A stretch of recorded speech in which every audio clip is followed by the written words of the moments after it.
Morning பிரேக்ஃபாஸ்ட்டுக்கு சப்பாத்தி கூட நிறைய வெஜிடபிள்ஸ் சேர்த்த ஒரு ஒயிட் குருமாவும் ஆனியன் ரைத்தாவும் வச்சு சாப்பிட்டோன்னு வச்சுக்கோங்க.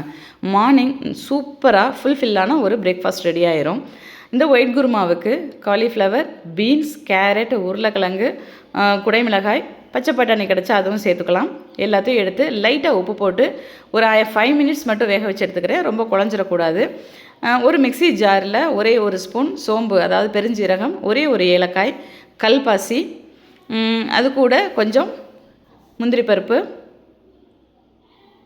அது போடும்போது நல்லா நமக்கு நைஸாக வரும், நல்லா கெட்டியாகவும் வரும். அதுக்காக தான் முந்திரி பருப்பு. அது கூட தேங்காய் சேர்த்துக்கிறோம். இது கூட நாம் எடுத்துக்கிறது கசகசா. கசகசா வந்து வயிற்று புண்ணாற்றும், எல்லாருக்குமே தெரியும்.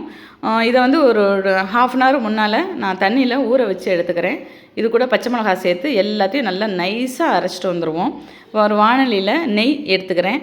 அது கூட பாருங்கள், அன்னாசிப்பூ, பிரியாணி இலை, பட்டை 3ஐயும் லைட்டாக பொரிய வச்சுட்டு ஒரு 2 பெரிய வெங்காயத்தை எடுத்து நைஸாக வதக்கிக்கிறோம். பாருங்கள், நல்லா செவக்க வதக்க விட்டு நம்ம ஹாஃப் பாயில் பண்ணி எடுத்து வச்சுக்கிற இந்த காய்கறிகளையும் சேர்த்துக்கிறோம். பாருங்கள், எதுவுமே குழையவே இல்லை, குழையக்கூடாது.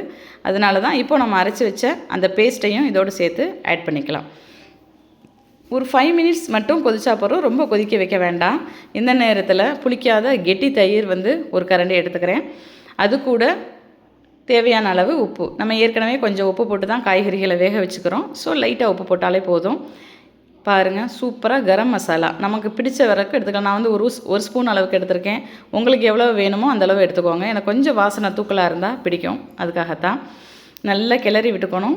சூப்பரான ஒயிட் குருமா ரெடி ஆயிடுச்சு. கொதிக்க கொதிக்கத்தான் இன்னும் நல்லா கெட்டியாக வரும். முந்திரி பருப்பினுடைய அந்த கிரேவி வந்து நல்லா இறங்கும். பாருங்கள், சூப்பராக இருக்குது. நிறைய வெஜிடபிள் சேர்த்துருக்கோம். நல்லா இறக்குறதுக்கு முன்னால் கொத்தமல்லி இலையை தூவி இறக்க வேண்டியதுதான். அருமையான ஒயிட் குருமா ரெடி ஆயிடுச்சு. நீங்களும் இதை வீட்டில் ட்ரை பண்ணி பாருங்கள். ரொம்பவே ஹெல்த்தியானது. குழந்தையிலேருந்து பெரியவங்க வரைக்கும் தாராளமாக சாப்பிட்லாம்.